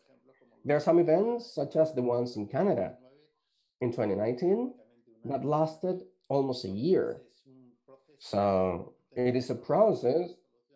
Having information with a high resolution in a long period is quite expensive. And processes with low resolution, we obtain what we may need to see the evolution of the fire fronts and how they evolve on a daily basis, especially for these events which last a long time. Thank you.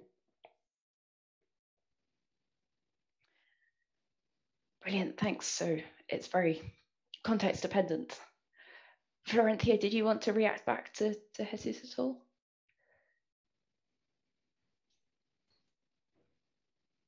Sí, mira, la verdad me parece interesante. Yes, I think it is quite interesting. I suspected that something may have been done about it.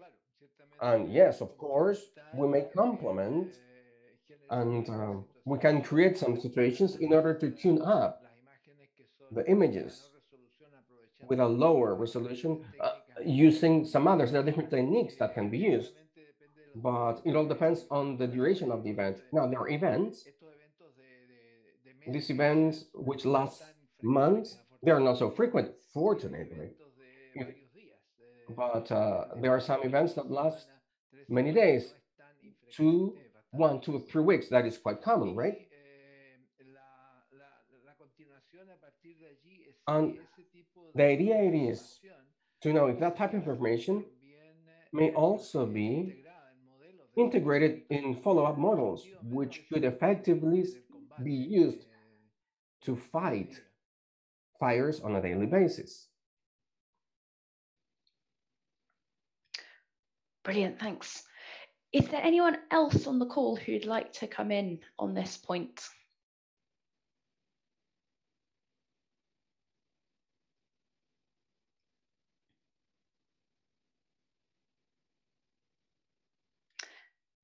Okay. Oh, Matt, go ahead. Thank you, Maddie.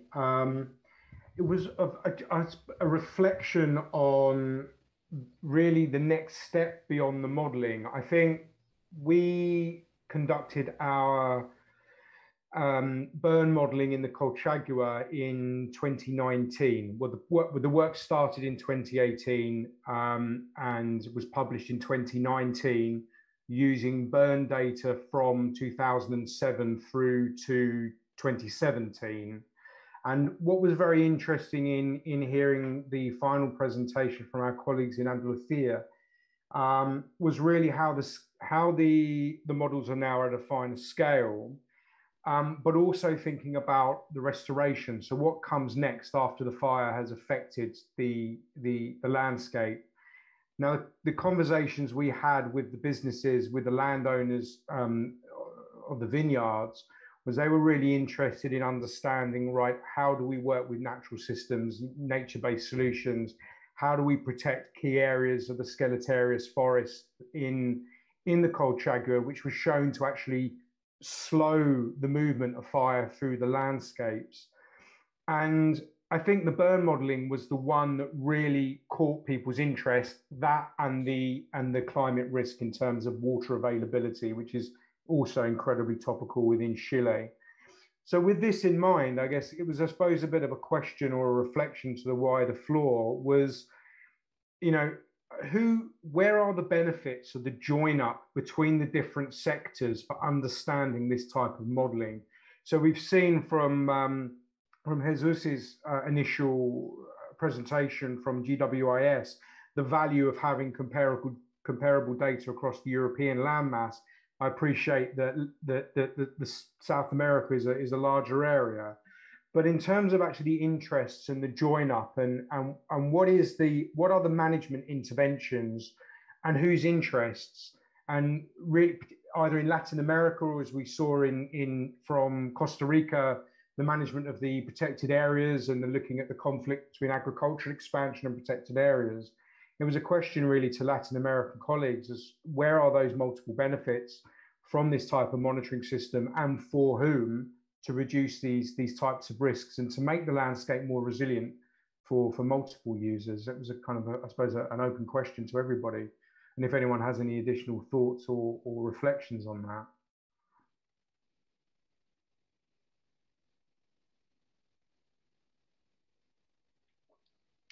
Thanks, Matt. As he says, if anyone has any thoughts or reflections, again, please either raise your hand or write them into the chat.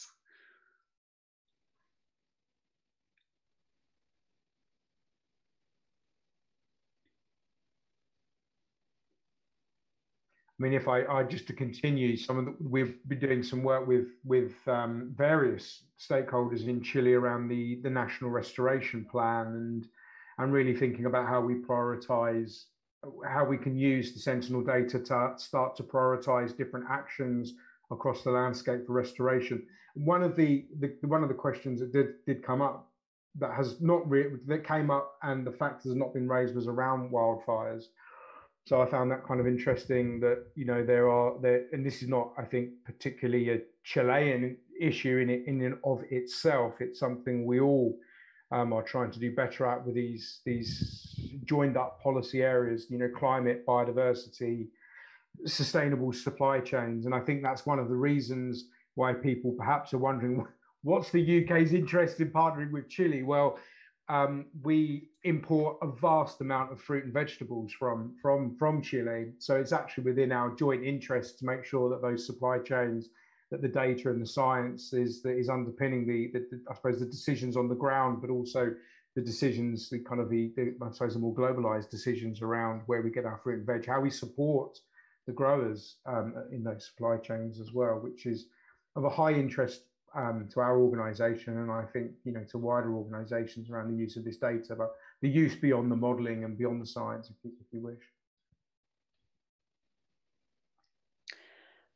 Brilliant, thanks, Matt. Does anyone have any other projects they'd like to talk about, project ideas that they have that they'd like to tell us about?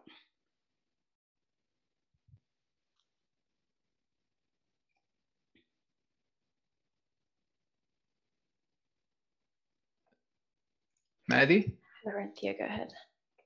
Sí, en realidad Yes, more a question, I guess. In the universities, in the research centers, we develop methodologies to be able to resolve situations and modeling, like a particular what we're doing here in the math modeling. I'm sure that there are experts here who work on the field. In the fire extinction and I would like to know if the data of what is happening when the fires are happening in terms of coverage, is there information from the news, maybe the media, but more technical data that indicates the intensity levels of the wildfire, for example, the areas, or is that information, is there a way that they can be available? Because maybe they are available in a public sense permanently, but I would love for them to be publicly available when they happen, when you receive the information on the field, so that those who are there can eventually receive help. There are research centers, there are students, there are a lot of people who eventually could collaborate during this process. So it's just a question. I don't know if that is carried out, and maybe I'm asking for something that already exists. Like I said, I'm not an expert in this area. Brilliant. So the dissemination and the communication of the ideas is potentially the part that's missing. Does anyone else have thoughts on who would need to be involved in this collaboration, how we could make that happen?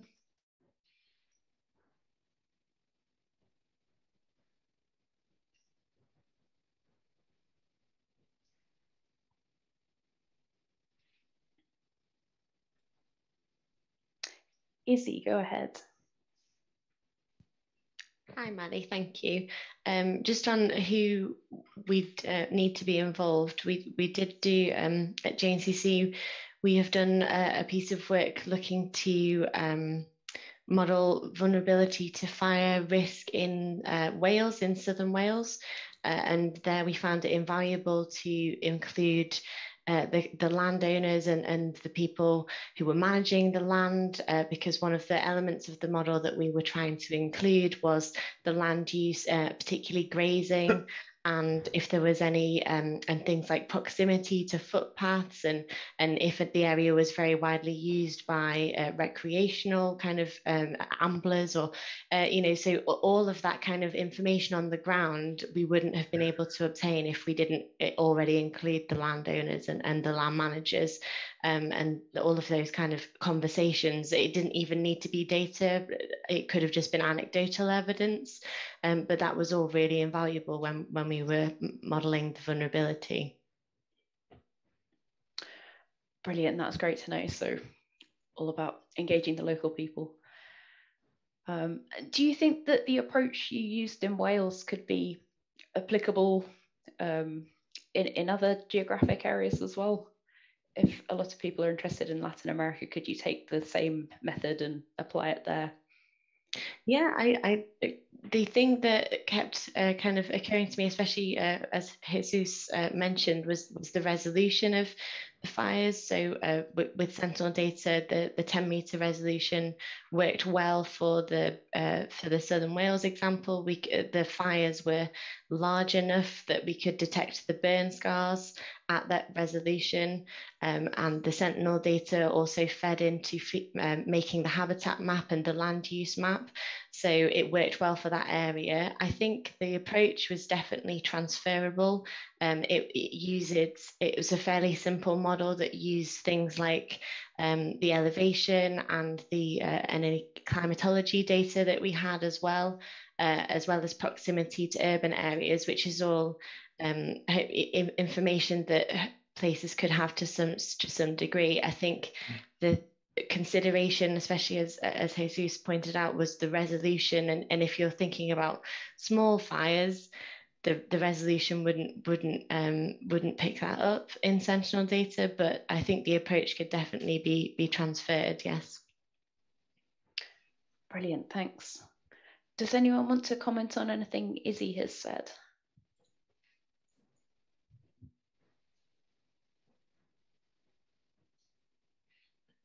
Perdón por meterme de nuevo. I'm sorry for speaking again, but basically the use of the ground and the vegetable coverage is very important, because I know Copernicus has a service that, seen from space, you make analysis of floor coverage using the combination of the satellite data with other data on site that the partners of Copernicus provide around the world.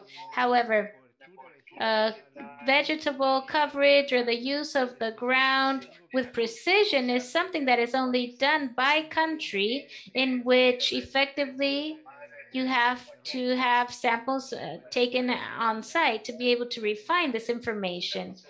The satellite data is very important, but also on site to be able to complement, calibrate, correct, and generate coverage maps that are precise. And in that sense, maybe it can be like a call out to the authorities of the different countries to be able to work on those maps in a permanent way. For example, I know that in Chile, the last complete map that was carried out of the coverage of Chile was approximately 6 years ago.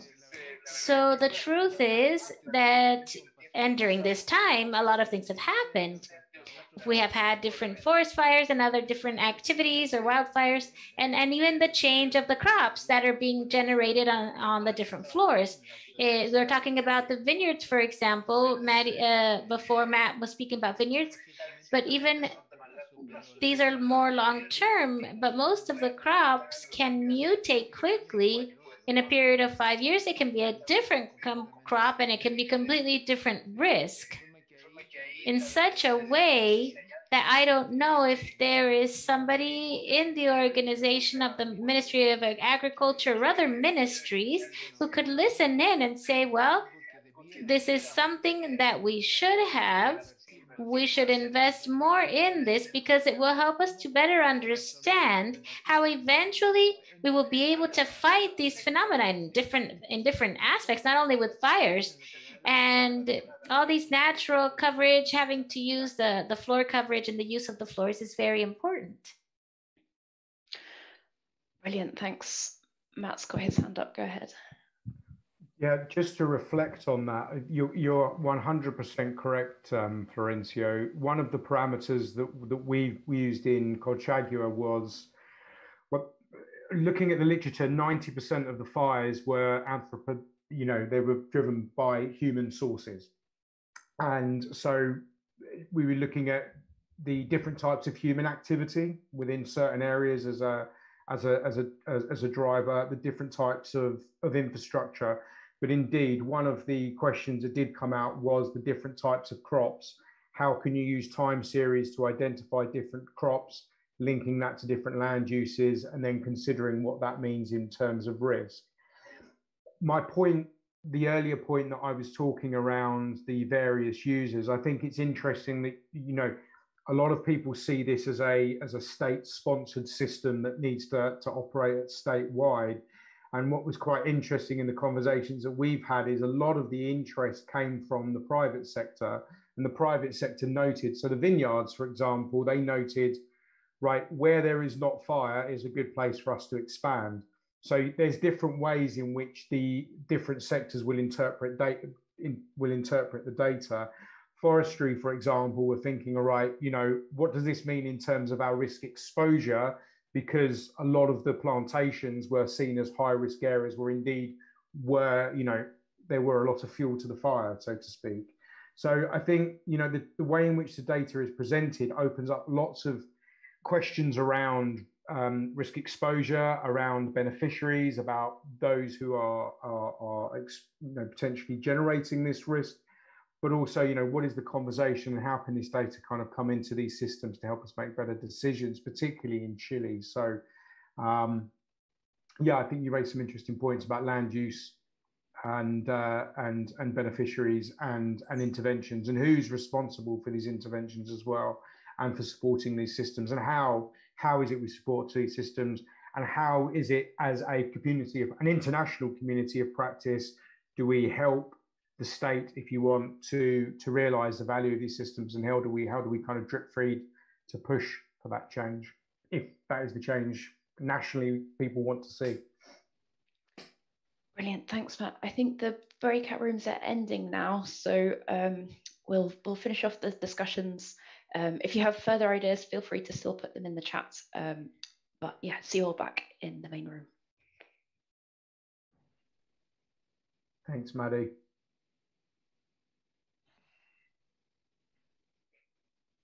Oh, we've got a countdown, 45 seconds. So in the meantime, I'll highlight an interesting comment that came through in the chat that, yeah, I think is reflecting some similar thoughts that you were having, Matt, around it not only being a government, like citizens of the world being interested, as well as just, yeah, states.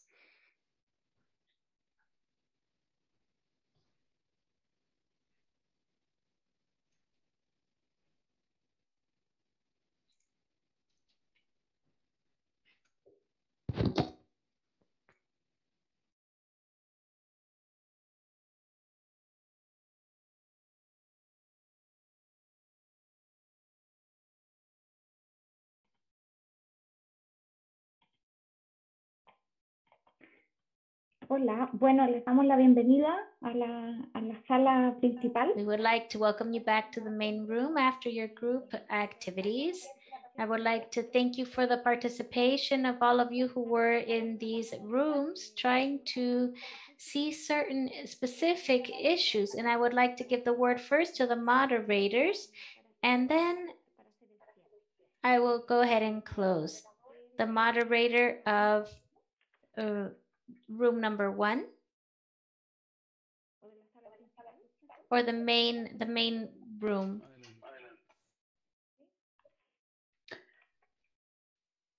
So in the main room, we talked a lot about who is interested in the data, how we can communicate the data to more people than just those working in government.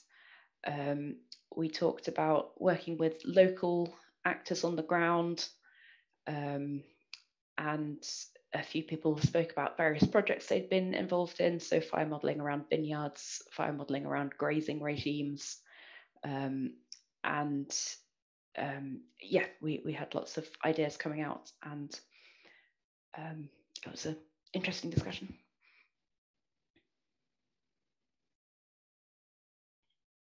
Muchas gracias, Maddie, por la síntesis. Thank you, Maddie. Thank you very much for the summary of your room. And now I would like to give the word to the next moderator from room number 1. I think I'm room number 1. I'm not sure, but I'll go ahead and share what we did. We were talking a little bit about the risk management, right? In the broad sense. There were many things we were commenting, Elixa, and that they are talking with different projects of energy and generation, where the risk map is very important. And I understand that these are investments that are very large investments, therefore they have to be very well covered. And he also tells us that he is in projects having to do with wind wind energy production. Some of them are on the shores as well. And these things are very important, and the need to generate tools.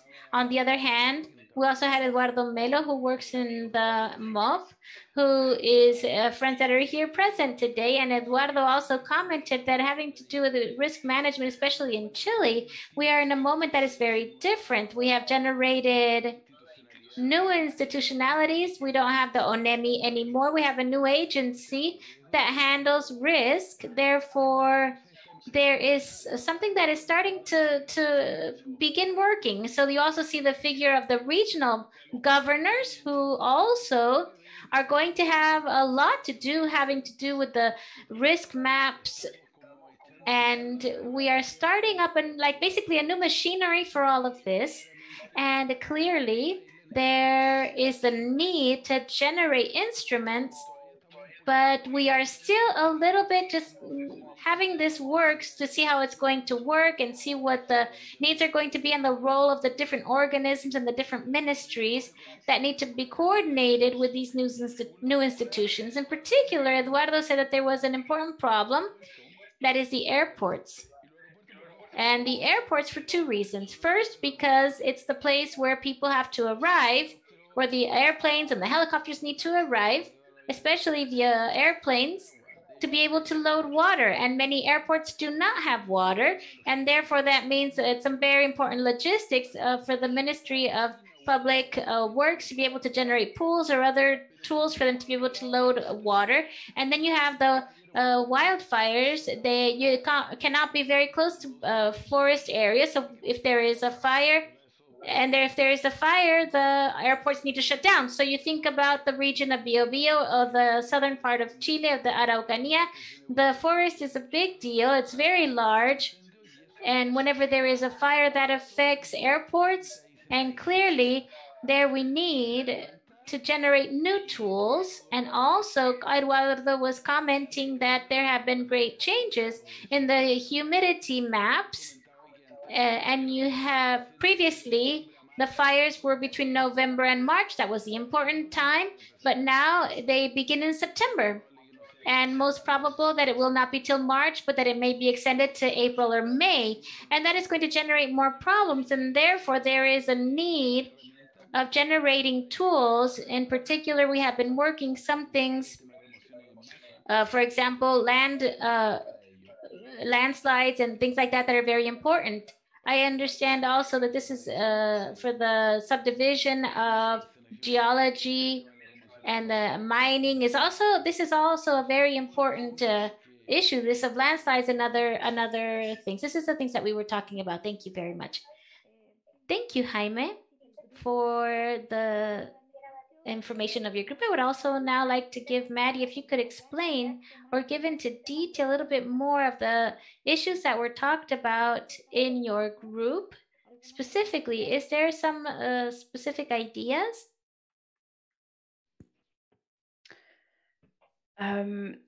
So we talked about looking at the different types of Sentinel data, and whether using Sentinel data from the different satellites could help more than just the optical data. We talked about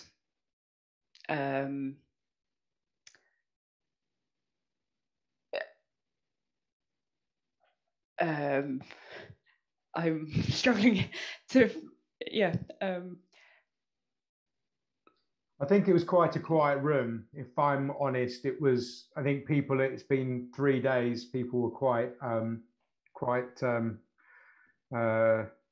quiet. I think just the other thing that I was thinking of, Maddie, was again about, you know, the different users who are, it's an interesting question that Jaime raises about the infrastructure. So who's going to benefit, whose management regimes will change, whose businesses will benefit, whose businesses will not benefit from this type of data or this type of service, who will have to change business models. And I think that was some of the things that we were talking around, like really understanding, right, who, if you were to design a monitoring system for Chile, it's not just a monitoring system, it's a monitoring system for a reason for people. And I think we were trying to clarify who they would be. As I said, I've worked mostly just with agricultural interests, but there is a much wider interest in Chile as well. And I think we were struggling to get some feedback from who they would be, but it was great to hear the other groups discuss that. I think there's a lot of cross-fertilization between the ideas, between the groups, actually. Sorry to overtalk you, Maddie, there. I do apologize. No, thank you. Some reflections there. Thanks. Muchas gracias, Matt y Maddie. Thank you very much, Matt and Maddie. Now we know what you were talking about in your debate. So in the group that I moderated, we had the possibility to have professionals from regions in the southern part of Chile, and also from Colombia and Peru. So that gave us a wider perspective of how this information is being understood. So the first thing we identified, I'm going to summarize this in three main ideas. The first one related to the information, the knowledge, which is still, just being born in terms of the potentiality of these tools, especially in terms of the planning, territorial planning, inclusion of planning in tools in the forecast models that it was also mentioned. Which, they have to be models which are tailored for the different territories. They should be models that are going to be interesting. It is going to be interesting to see how people or scientists are using them in other places, but of course, the models need to be tailored because of populations, housing conditions, different features of the soil usage, ground usage, because in Chile there are plenty of areas which have different species of vegetation, different uses. So we talked about that related to planning. And something which is quite interesting has to do with prevention, not only with fighting and what we do during wildfire, but also with education and prevention, which is so important. It is fundamental, especially when talking about fires and wildfires. We said that talking about fires, it is much more can be done in terms of prevention. Data that the panelists showed during the session said that statistically speaking, most of fires are caused by human beings. So therefore, with educational programs,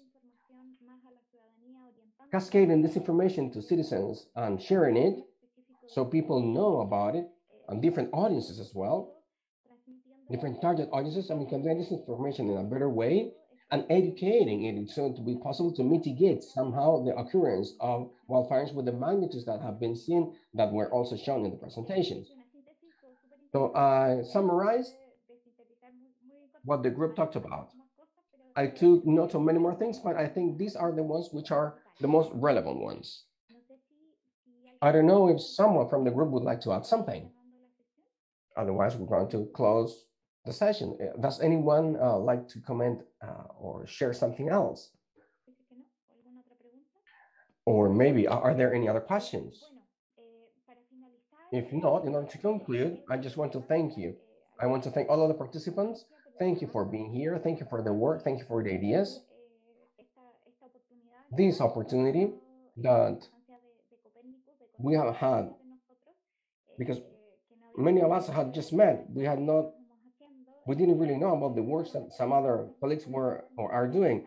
So in this field, it is something fundamental. At our institution, we're totally available to cooperate in any initiative which is done in this field, from spreading information or maybe in any other technical activity. We can spread your research. We're totally willing to cooperate. Please turn on your cameras so we can have a group picture. And we invite you for tomorrow's session, which is going to be about methodological topics, which clearly, some believe it is changing a lot, and some others think it is not changing that much. but how we react and how we respond to that with the information that it is now available. Unfortunately, it is more day by day. So I want to invite you all to participate in tomorrow's session. So Carmen Gloria, you let me know when we're all ready for the picture, huh? Florencio is going to be the cameraman, huh? So Florencio, you're in charge. Are we ready? It seems we are. So thank you very much, Macarena. Thank you for leading this session. And as she well said, I mean, the invitation is open for tomorrow. Meteorological risk. The truth being said, it's been, I mean, when we planned this seminar, it's been quite interesting, but it was something like, so what are we going to be facing now? What is going to happen now? I mean, there are so many disasters. So what's the next disaster? But it is important to cover this topic. So thank you very much. And you're most welcome for tomorrow. I mean, so see you tomorrow. Gracias. Bye-bye. Muchas gracias. Muchas gracias. Hasta mañana. Muchas gracias a todos. Hasta mañana. Hasta mañana.